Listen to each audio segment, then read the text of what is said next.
the balcony. So microphone's on. Do you have that PowerPoint? You do? Okay, good. What I'll do is, I'll do something really simple like wave like mad to you, and I want you to move to the next one, okay?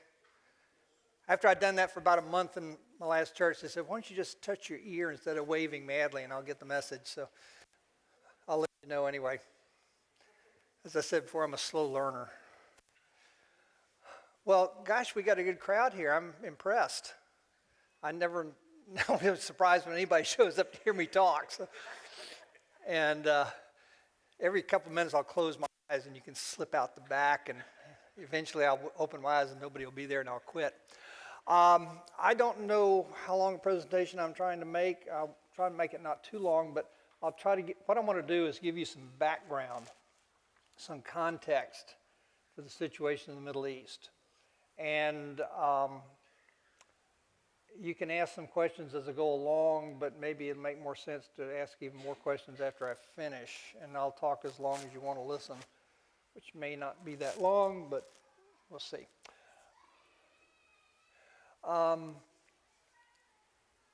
I have my background. I'm not an expert on the Middle East. I'm not an expert on the situation between Israel and Gaza, but I have been almost every year, sometimes more than once a year, in the Middle East since 1988. I've led some 30 trips from my church to what we call the Holy Land, and I've traveled extensively in Israel, the West Bank, been 5 or 6, 7 times in Jordan, been in Egypt 3 or 4 times. Some of those times I was leading groups, sometimes I was living there for a month or so at a time, receiving groups coming in, and had a chance to do a lot of traveling around. So I've got that perspective. Also, my avocation is history, and I've tried to study some of the history. And so I'm not an expert, and I'm well aware that everything I say can be contradicted by somebody else. And everything I say there's no such thing as objective reality there. The Middle East, especially Jerusalem, is like a Rorschach test. People see what they expect to see. And I've discovered that if you have 8 different types of tour groups going, they see 8 different kinds of things. They just see it differently. A Christian group sees the Middle East differently than a Jewish group, differently than a Muslim group. A Baptist group sees it differently than a Unitarian group. Catholics see it differently than Protestants. Everybody sees it differently. So it's just really hard to say, well, here's the reality, because it's like a Rorschach test. What's really in that ink blot? So having said that, let me try to give you a little background. Can you see the screen there? Just a little summary history. If you go back into prehistory, I dropped the connector from my mouse in my water glass a minute ago. I've never plugged a wet mouse into the computer before, so I'm curious to see what happens. Never done that before. It wasn't coffee, it was just water. If you go back into prehistory in the Middle East, they were nomadic tribes like Abraham and Isaac and Jacob. They were just herders. I was in Tanzania last month, and the Maasai people are nomadic herders.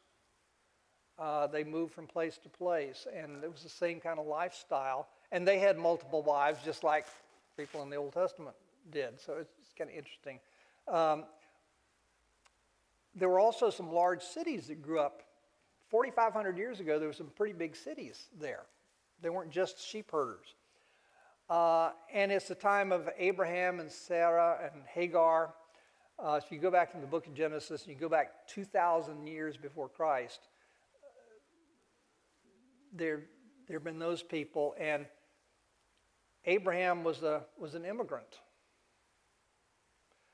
And he came to the land of Canaan, occupied by Canaanites.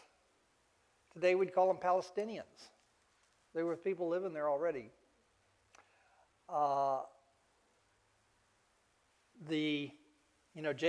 Joseph invited his family to come down to Egypt. They stayed for a couple hundred years. Then they fell out of favor and they ended up in the story of the Exodus. They go back to the land God promises them, Canaan. The problem, of course, is that people are already living there. And the Israelites said, well, God promised us this land. And the Canaanites said, our God said we could live here. We've been here for generations. Sounds a little familiar. So if you look at the Bible, and I recommend you do, if you look at the book of Joshua, it's called the conquest of Canaan. And the first thing the Israelites do when they get out of slavery and show up at Jericho is they march around the city 7 times, destroy the city, and kill everybody in it. That's 3,200 years ago. On the other hand, the people living in the land, the Canaans, are fighting against them and raiding them. And so what I'm getting at is that the dispute is not new. And I would submit to you that it's not a religious struggle. It's two peoples who happen to have different religions who are both saying, we belong here. And no, we don't. No, you don't. Yes, we do. No, we don't. Yes, we do. That to me is the heart of the tragedy. It's only incidentally about religion. So anyway, the Hebrews move into what we call the land of Israel, and for about 100 years, the kingdom of David and Solomon, most of what we think of as Israel, including Gaza, was part of the kingdom of Israel. Then after about 88 years, it splits in two, and you have the northern kingdom of Israel, the southern kingdom of Judah. And that goes along for a couple hundred years until the Babylonians come along and destroy the northern kingdom of Israel. You've heard of the 10 lost tribes of Israel? It's gone from history. 722 BCE. They're gone, leaving the southern kingdom of Judah, which is where we get the word Jew. And they're there for a couple hundred years, and then the Assyrians have destroyed the northern kingdom. The Babylonians come along and destroy the southern kingdom. And they're deported. And the temple's destroyed, their kingdom's destroyed, everything is wiped out. Do you ever, if you read the book of Psalms, I think it's the 139th Psalm, says, let's see, are there Bibles in this church? There we go. Oh, yeah, good. Let's see here. It's always nice to see a church with a Bible in it. Just hundreds of them, all sitting there pristine, never been used. Right? Yeah, okay, let's see here. Yeah, okay, we're...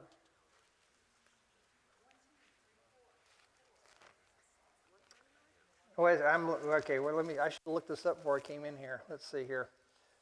Oh, yes, 137th Psalm. By the waters of Babylon there we sat down and wept when we remembered Zion. Psalm 137. Because the Babylonians had destroyed Jerusalem, destroyed the people, sent them into exile, and laments the loss and, their tears over having lost their homeland. Happy shall he be who requites you who have done this to us with what you have done to us. Happy shall they be who take your little ones and dash them against a rock. They're in our book of devotions, book of Psalms. They were so angry about being forced in their homes that they want to take the babies of their enemies and dash them against a rock.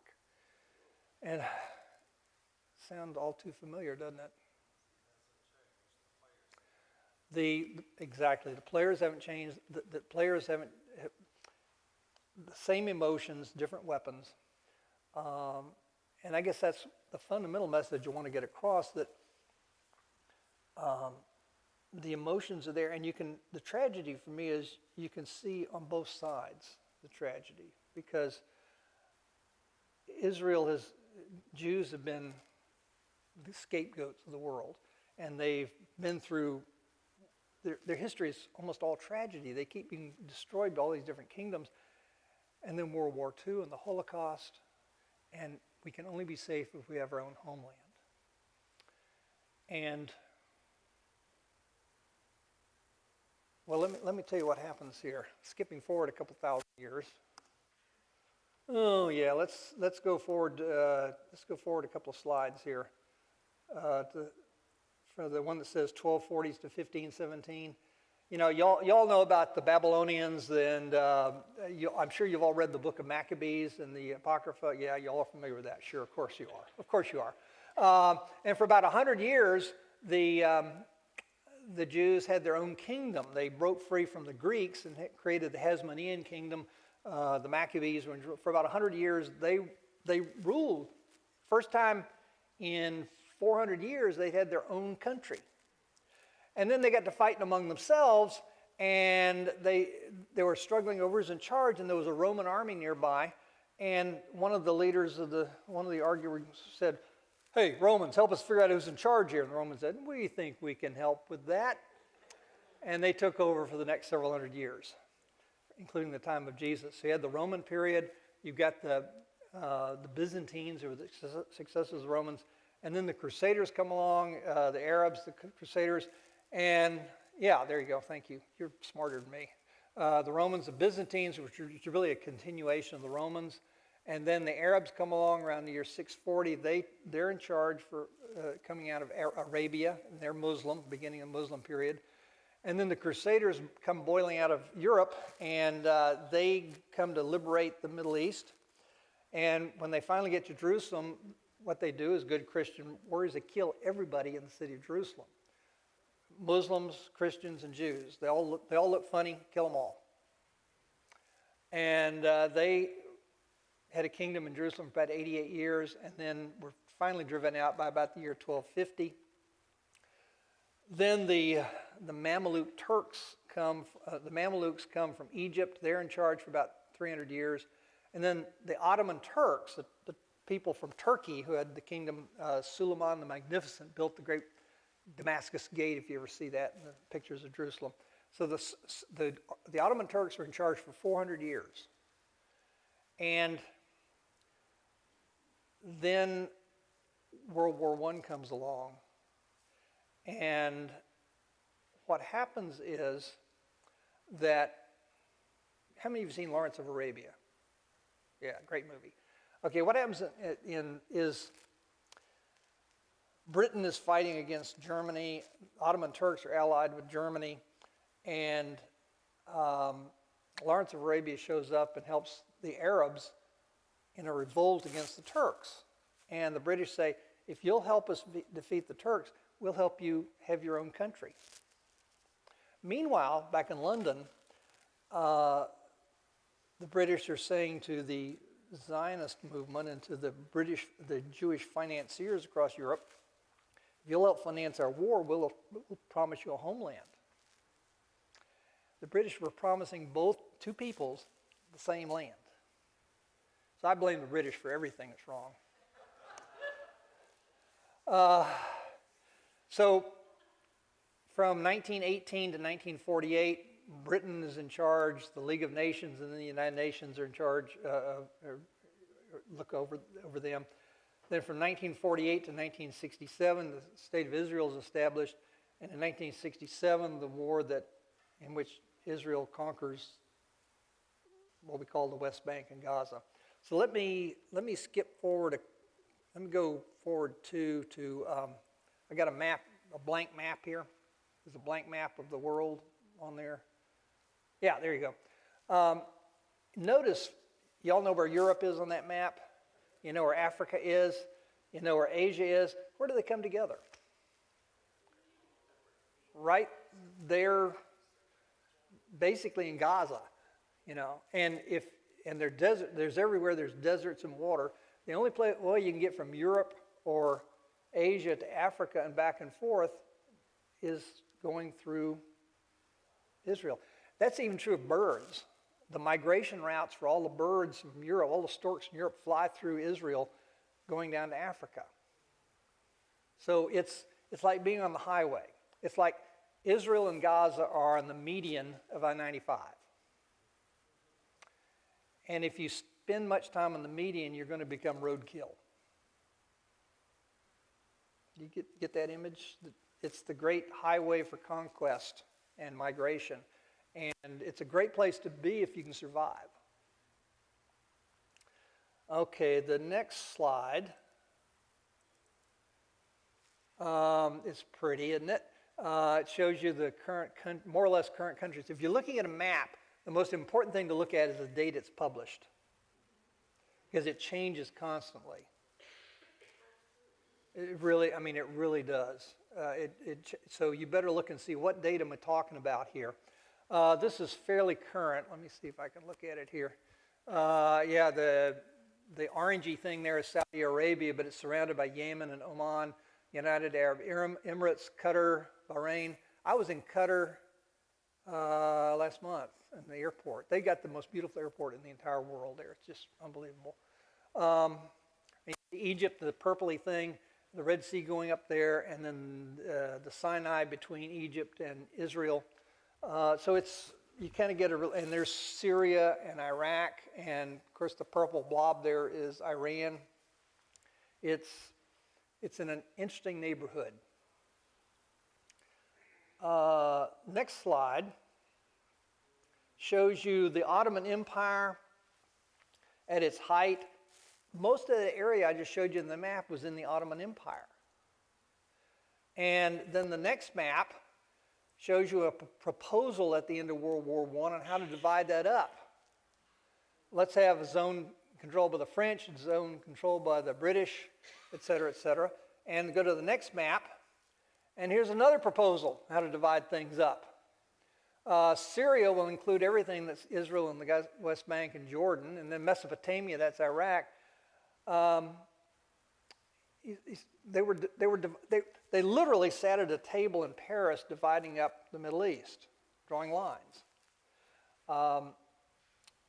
Before the Gulf War, Saddam Hussein wanted to claim Kuwait, and he said, Kuwait didn't exist. That was a part of Iraq. Well, he was dead right. There'd been nothing named Kuwait until at the end of World War I, they drew some lines and created this thing called Kuwait. So in that sense, he was right. But that's another proposal on how the Middle East should have been divided up. And here, the next picture is another one showing the French and the British. They call Beirut the Paris of the Middle East. Well, it's because it had French influence for 100 years. And so you said the British there have got all of Israel, Jordan, Iraq, Syria, and the French have got parts of Syria and Turkey and so forth. What I'm saying is these lines were very fluid. You start seeing that. Skip 2 slides to the one that says British Mandate. Okay, from about 1920 to 1946, Britain was in charge of this whole area. That brighter orange color there is, they call Transjordan, meaning across the Jordan. You see the blue blob there, that's the Dead Sea, and this little tiny blue spot up toward the top, that's the Sea of Galilee, and between them runs the Jordan River. So the Transjordan is the area across the Jordan from the center of the world, which is, of course, the West. We always think in terms of everything from the West. So Transjordan, and then they called it Palestine. Where do we get the word Palestine? The British came up with that name. Blame the British for everything. And it's a corruption of the term Philistines. Remember in the Old Testament, the Israelites are always fighting the Philistines? Well, that becomes the word Palestine. And the cities of the Philistines were 5 major cities, one of which was Gaza. So they were along the coast. They were big urban cities along the coast, and the Israelites were these little herding people up in the hills. And they were for a long time, they fought against the Philistines. And David fought against the Philistines. Goliath was a Philistine. So what else is new? But this is a situation until 1946. You had Palestine and you had Transjordan. Next slide maybe shows something else. The next slide, in 1947, the United Nations, which is just coming into effect, said, okay, you've got Arabs and Jews fighting each other, because Jews, especially after the Holocaust, Jews started pouring in there and saying, the only way we can be safe is to have a land of our own.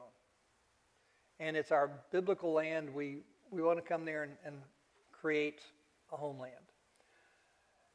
The Arabs had only gotten independence from Turkey 30 years before. They wanted, it's where we live, you know. And so they start struggling with it, and the United Nations came up with a plan, and the green on the plan would be a Jewish state, and the orange would be a Arab state. And that Arab state, starting at the south, is that big L-shaped chunk is Gaza. And then the biggest chunk of orange there is what today we call the West Bank. And then there's a little chunk up there in the northern part of Israel. By the way, why do we call it the West Bank? Exactly. It's the west bank of the Jordan River. Exactly. You live on the west bank of the St. Johns River. And you call it the west side. Call it the West Bank. That's how it gets its name. Okay, so that is, next slide.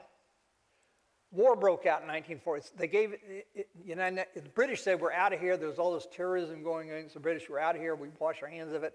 Fighting broke out. And in 1948, War of Independence for Israel. And the armistice in 1949, these are the boundaries that were established at that point. And you see that little brownish thing along the Mediterranean? That's Gaza. The lightest color tannish thing is Israel. The brown blob is the West Bank. Orange on the right is Transjordan, and below that is, and to the other side is Egypt. That's from 1948 to 1967. That's Israel and other places. The big problem is, what do you call these places? Because everybody's got a different name for them. Okay, so then in 1967, the next slide, 1967, the Six-Day War broke out. And in 6 days, my understanding is that the Arab countries around resented Israel being there. We're going to declare war on them. Israel caught wind of that, did a preemptive strike, and wiped out the air forces of Egypt and Jordan and everybody.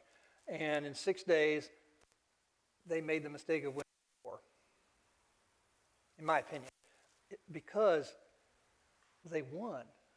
And all of a sudden, they controlled the West Bank and Gaza and the Golan Heights. What do you do with them?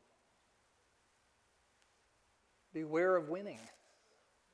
And so, since 1967, Israel has a dilemma of having won that war and protected its boundaries. They're in control of Gaza. They're in control of the West Bank. They're in control of the Golan Heights. Or are they? You know, and when I started going there, the West Bank is called by the Israelis the military district of Judea and Samaria. We call it the West Bank. Christians in the United States call it the Holy Land. You know, it's got a lot of different names. But that, you know, it's right there in the middle of. It's like a little country. I mean, all of Israel and the West Bank is the size of New Hampshire. It's not very big. So, and everybody's. I mean, at its narrowest point, Israel is 9 miles wide. You can fire a cannon from the West Bank to the Mediterranean.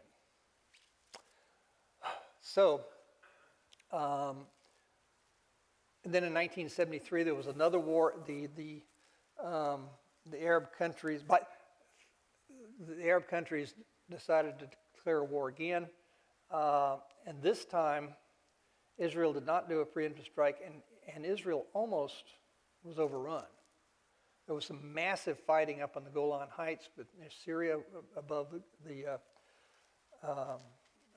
Galilee. When I started going in 1988, there were still burned out tanks all over the Suez, all over the Sinai. You can see burned out tanks everywhere there and up on the Golan Heights. Massive fighting going on around the borders. And to this day, if you go to Egypt, they celebrate that war as a victory for the Arab states. Interesting. Although from Israel's perspective, they won and protected their borders. But that was a massive war. Didn't change boundaries much. Well, subsequently, and thank God for the Camp David Accords. President Carter, Anwar Sadat of Egypt, and what's his name from, Yasser Arafat, and of course Jordan, today we have peace with Jordan and Egypt there, thank goodness. Not with Syria, not with Lebanon so much, and where it is with the West Bank is so much up in the air, and Syria not at all. But what's happened since then,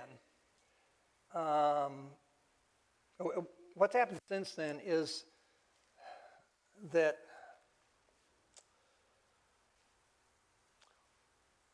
since then there have been 800 Jewish settlements built in the West Bank. And the next, there's a, you think of Jewish settlements, little, tin huts. I mean, that's, one of the settlements got 100,000 people in it. These are massive developments in the West Bank. And the trick is, that's in the West Bank, so that's Arab territory. Not only do you build that, you have an exclusion zone around it where Arabs aren't supposed to go, and you've got a road to it, all guarded by Israeli soldiers. But that's my granddaddy's olive estate. Well, no, it's not. And you've got 800 settlements of varying sizes throughout the Middle East, and you heard about some of those settlements attacked near Gaza. And a lot of that's funded by the United States or United States churches, or as well as Jewish groups around the world. And it's one of the real flashpoints, and it's where it's increasingly difficult to talk in terms of, well, let's have two countries. Let's have the West Bank and Israel. With the West Bank, if you go back to that map of the West Bank and Gaza. Thank you. I don't know how well you can see it, but you see all the little triangles all over the map of the West Bank? Those are all Jewish settlements. And the green area is what was actually directly controlled by the Palestinian Authority. The beige area in the West Bank is controlled in various ways by Israel.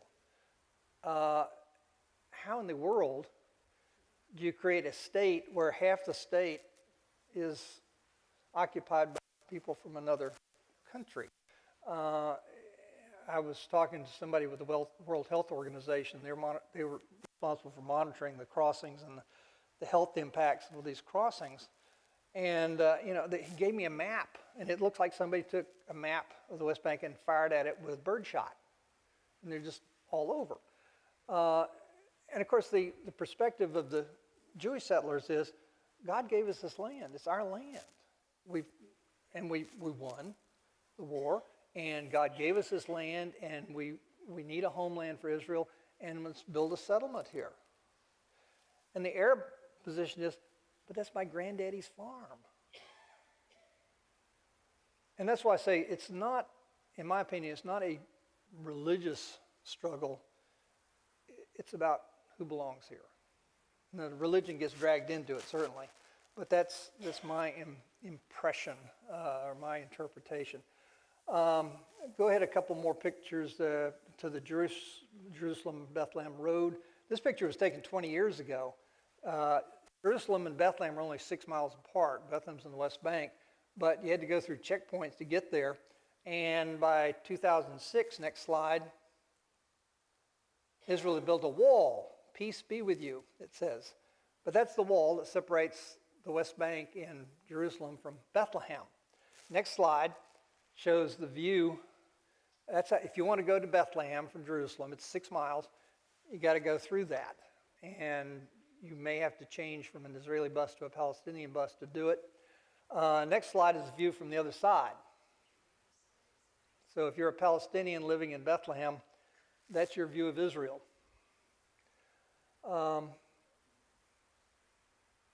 It's tough because there certainly have been terrorist attacks by Palestinians against people in Israel and Jerusalem, and you say, we've got to protect ourselves. If you're on this side of the wall, you say, we're in a prison. So it's, of course, we're not exactly exempt from that debate now. Look at the wall we talk about building on our southern border. Walls are part of our human struggle. Anyway, that's not specifically on Gaza, but Gaza is a special case because West Bank's relatively easy to talk about there. The Palestinian Authority was elected and there's been a fairly ineffective government there. The taxes in the West Bank all go to Israel, and then they pull it back out for things like garbage service, security, and all of that. Work, not always so well. And they're, depending on where you go, that's working better or worse. But with Gaza, Gaza 15 years ago elected as their governing body Hamas. And that's not gone so well. One of the problems for Gaza is nobody wants it. Israel was stuck with it because they conquered it, but they don't want Gaza. They don't want anything to do with Gaza. Egypt doesn't want Gaza. They don't want the people in Gaza coming into Egypt. It's nothing but a problem from their perspective. Nobody wants Gaza. And the Gazans have no place to go. So it's just a stuck place. 2.2 million people and stuck, and nobody wants them. And you can start understanding why 70% of the people in Gaza are refugees or children of refugees. It doesn't take too much imagination to see why in that setting of a choice between utter hopelessness and picking up a machine gun, you're going to pick up a machine gun. And if they kill me while I'm doing it, well, I might as well be dead the way I'm living now anyway. If you're an Israeli, you say, we can't keep living with all these rockets coming over at us. You know, we're having to live in bomb shelters. This is terrible. You start seeing both sides of that terrible dilemma. And to me, it's a tragedy of epic proportion. Two good peoples. I don't know of any people on earth more hospitable than Arabs. They're the most warm, loving people. They got the meanest sounding language, but almost as bad as Germans. But they're warm and hospitable. And then you got Jews to whom we have spiritual links, and they tear each other apart. One thing I'll say here, and that is that it's important to not do what I've been doing, which is to paint broad brush strokes. Israelis are an incredibly diverse group of people. Israel and Israelis are incredibly diverse. I forget this percentage, 15, 20% of Israelis are Arab. And a large number of them are Christian Arabs, especially up in Nazareth. Half of all Israelis are secular. They're not religious people. Some of the others are ultra-Orthodox. To give you the two extremes, if you watch Wonder Woman, Gal Gadot is an Israeli. Is she a typical Israeli? I hope so. You know. On the other hand, my wife and I were flying back from Israel one day, and there was a young boy, teenage boy, sitting in the window seat, and when we sat down next to him, he was ultra-Orthodox with the long hair locks and all, the black hat. And they all come from Poland. When he saw my wife sitting there, he got a blanket, put him over himself, and we never saw him again for the 12-hour flight because he couldn't be near a woman. So Gal Gadot, this ultra-Orthodox guy, they're both Jewish. Totally different. And Israel has been torn apart right now between the right wing, left wing, religious, non-religious. they're struggling terribly with identity, and that was a weakened moment that this event took place. Well, let me stop there. I've said more than enough probably. What questions do you have? Or have I answered every question you could possibly have?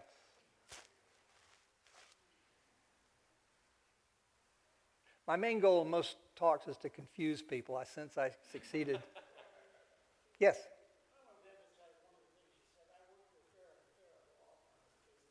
Mm-hmm.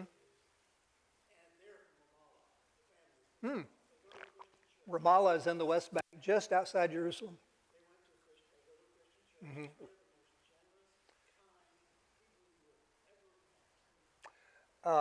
Yeah. A lot of Palestinians, a lot fewer than used to be, are Christian. When I started going there, 20% were Christian. Now it's like 3% because they all live in Virginia now and California. They've seen no future there. But yeah, very generous, very loving people. Yes.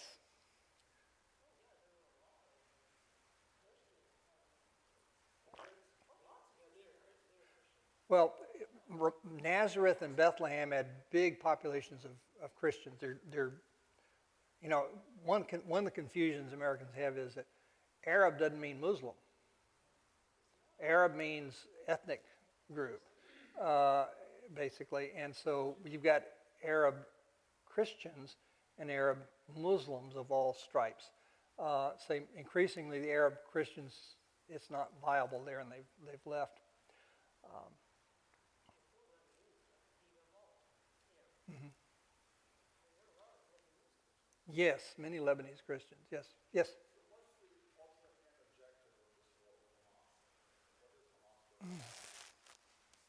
What does Hamas want, or what does Israel want?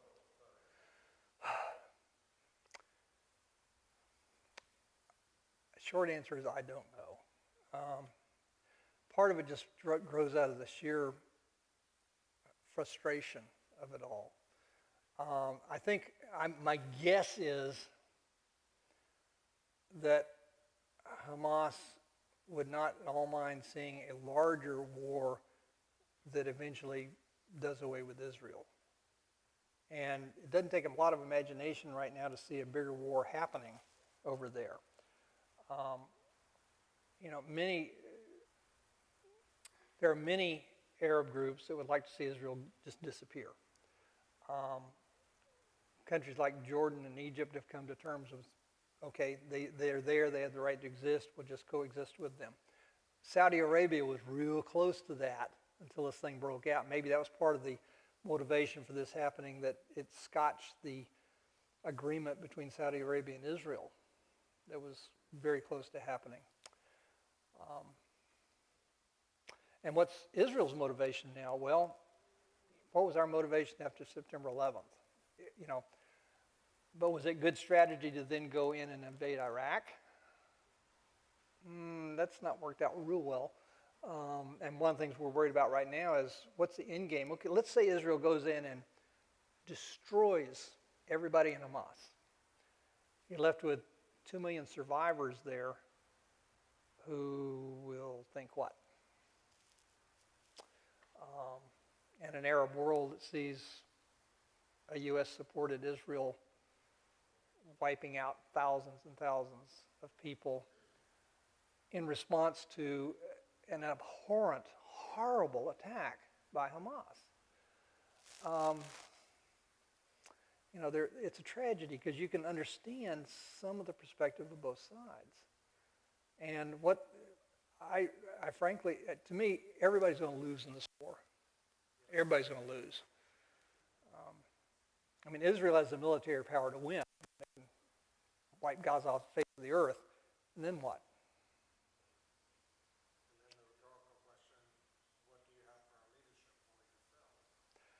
Exactly.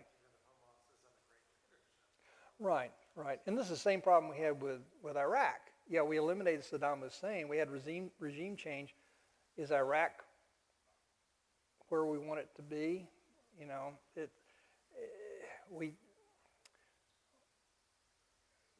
We look at ultimately the answers are not military. I mean, like I say, Israel won the 67 war, but what it did was create conditions in which they're kind of stuck. Now, if they hadn't won the war, it would have been bad too. So it's a very, yes. Do you see that? So for I don't know if anybody else grew up as I did, and very very fundamental. Some of you have very fundamental kind of right wing Christianity. I've heard of it, yeah. Put it bluntly. And there is this teaching of that stand with Israel, no exceptions, Mm-hmm. no discussion. If you are seen in any capacity to criticize or anything like that, you're anti-Semitic, Yeah. and God is going to punish your nation. Right. So Right. how do we as Christians Yeah, that's how do we address somebody in a conversation like that? Where I think you know what I'm. that's a really good point.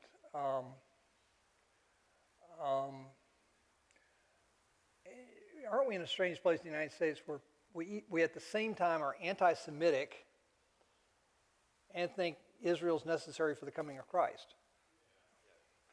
You know, yeah. First of all, by the way, Arabs are Semitic, just like Jews are. You know, but we tend to use the word anti-Semitic to mean against Jews. Yeah, there's certainly fundamentalist Christians tend to have this teaching that, well, the second coming of Christ can't happen until these conditions are met in Israel. Maybe tearing down the Dome of the Rock and rebuilding the temple, complete with a red heifer. You know, like God needs that help, really? Crack, because if you fight against that, then you're seen as anti-Semitic. But a lot of it is how we read the Bible. If you read Old Testament prophecy as literally this, and this, you can say, well, then the kingdom will come when X, Y, and Z happen. If you read the Bible as either more symbolic or in terms of justice, then you start seeing that maybe the players aren't the ones we think they are. Maybe, you know, so how the Bible is a big part of that. I do it by trying to help people read the Bible in a different way. That it's about archetypes, it's about the mythology and symbol and myths. To use the word myth doesn't mean it's false, it means it's a truth too deep for facts. And I think we destroy the power of the Bible when we insist on it being read. If we can read it in mythology as getting at the deeper truth, then it has the power. There's the stories. If you literally this, and this, it really kills it, in my opinion. And that's a big part of it. You also have a lot of big name preachers that, you know, are raising money to go over there, and you know, it's a political / business / religious complex. So I haven't answered your question. Sorry. Yes. The Semites, and doesn't that come from the sons of Noah? I think it's from Shem, Ham, and Japheth, and Shem was the Shemitic. Yeah, that's the derivation of it. But basically, it's, you know, an Arabic peoples. And by the way, back to Israel. Israel, a lot of people in Israel do not look Semitic. My heavens, that's because Jews dispersed all over the world. They intermarried, and you know, some of them. There's a great movie Exodus. Paul Newman plays a Jew. Yeah, and he's talking to a prejudiced British officer, and he says, "Oh, I can tell those Jews a mile away. You can look them in the eye and see what they're like." And Paul Newman, who's Jewish in the movie, says, "Oh, by the way, I've got this splinter in my eye. Can you help me get it out?" And he says, "Oh, here we go." You know, so yeah, Gail Godot is Jewish. You know, I wish they all looked like that. Anyway,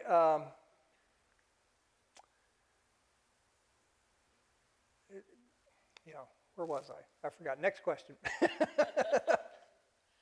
negotiate with somebody like Hamas, who has clearly stated that their goal is from the Jordan River to the sea, everybody in there is going to be killed? How do you negotiate? I don't know that you can. I don't know that you can. And Hamas is not the Palestinians. No, they're What's the difference between the two? absolutely.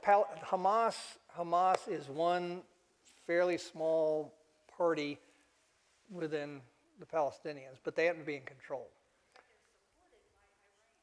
They're supported by Iran, and Iran is not Arab, by the way. It's Persian. And whether the roots of that are because they're Muslim or because they just don't like Western culture, you know,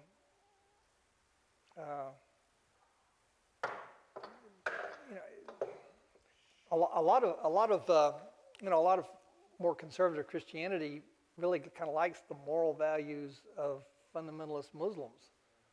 You know, women shut up and stay covered up in the back of the building, and But aren't they getting rid, in their countries, they're getting rid of the people in their countries who are Christian? Iran is yeah, driving oh yeah, out, Lebanon is oh driving yeah. out, they're driving out the people. Well, it's a yeah. I won't argue with that. And of course, a lot of the Christians are increasingly just untenable. That I'm getting caught in the middle here. I'm going to leave. They're not necessarily pushed, but they leave. Yeah, I mean, absolutely. The Christian minority in the Middle East is Lebanon was largely Christian, and there's no place increasingly for them. You get the fundamentalist, the radical groups like Hamas and Hezbollah and others that there's just no room for them. So, yeah. Now that I've answered all your questions, what other questions might you have? Yes.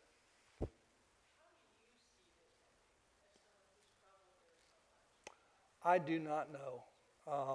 I've been going over there since '88, and the situation has gotten worse. I do not know. I mean, I could picture a massive regional war. I could also picture it, you know, muddling along and going out in a couple of months. But if it goes out in if things sort of settle down in a couple of months, it's not going to be healthy. You know, I don't know. I help lead tour groups over there, and you know, when is a group from your church going to be? I wish you all could go. Get Claire to take y'all over. We had groups over there when it started. When can we next take a group to Israel? I don't know. We got some scheduled for next year. Will it be safe? Will it be? You know, it's like saying, well, is Jacksonville a safe place to go through at night?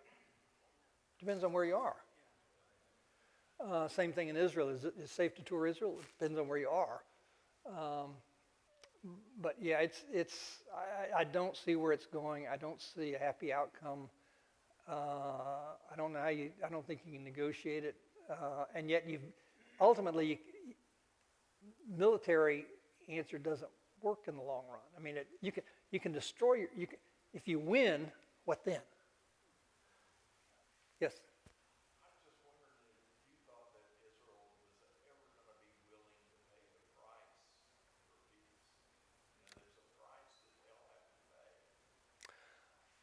Once upon a time, I thought that the two-state solution, Israel and the West Bank, that could be made to work. The West Bank is so chewed up now, so divvied up. I don't see how that's possible. So what price can you pay? I don't know. I don't know what the price would be now. So 30 years ago, I could give you a more hopeful answer than I can right now. I presume God knows, but God has not revealed this to me or any of the other antagonists that I can tell. Yes? As a history major, I've always thought of the similarity between the breakup of Yugoslavia Uh-huh. and that area. Yes. Because I worked with a guy who was from Bosnia, and he said his family lived next door to since, a gate above their house. since the 10th century, right? And one day, their neighbors came over and shot 3 of his family Mm-hmm. because they were Christians and the neighbors were, for what reason? No reason. Yeah. Yeah. What reason do you need in Maine to shoot 18 of your neighbors, for that matter? It's It was known today. no, Killed maybe. where? Tampa. Do you think that there's any, this might be a silly question, but do you think that Hamas and like-minded people of Hamas, that there is, to some degree, an intentional desire to provoke America into the conflict? I would assume so. Why would they want to do that? Because it confuses me because, like, you know, a lot of people think, oh, America is so weak right now, but the evidence does not back that up. I mean, we're Well, military country. country. Yeah, Hamas knows that they're totally outgunned militarily. But as I said, so the other side wins. What do they do then? Yeah, I mean, the United States conquered Iraq. Have we brought peace? You know, did we create a situation where ISIS thrived? Yeah. So you go in and try to wipe out ISIS, and then, yeah. All terrorism is based on trying to do away with the order so that something else can flourish. And that's true throughout history. And, you know, it's certainly. But again, you look at it this way: if your grandparents were evicted from their land in Israel, in what's now Israel, in Palestine, and you get shoved into a refugee camp since 1948, and for generations now you've been living in a refugee camp, what have you got to lose? That would turn almost anybody into a Yeah, that's the challenge. I mean, they've got absolutely nothing to lose. Yeah. Well, on that cheerful note, let me just close with a prayer. God of Abraham, of Isaac, and of Jacob, and of Ishmael,